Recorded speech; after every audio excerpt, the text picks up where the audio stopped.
What is the GCF or greatest common factor of 32, 96, and 48?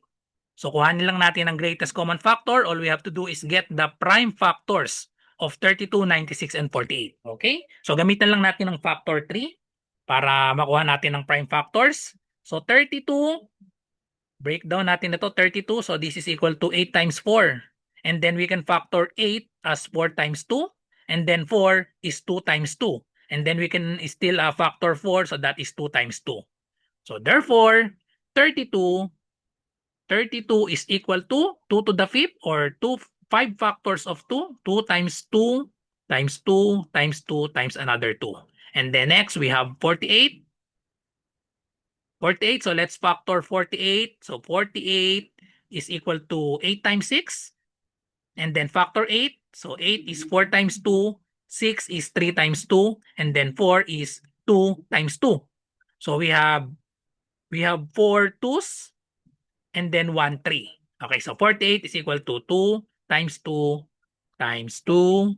Ayan, apat na 2 and then times 3. And then we have 96. 96 that is equal to 96 that is equal to 48 times 2. 48 times 2 is 96.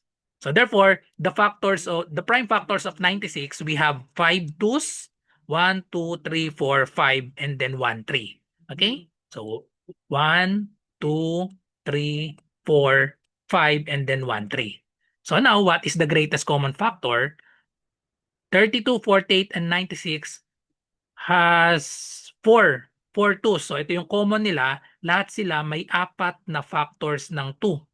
Okay?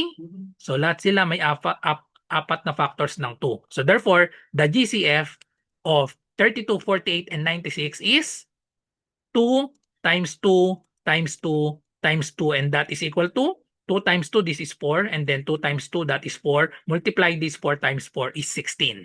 So the GCF of 32, 96, and 48 is letter D, 16. Follow for more.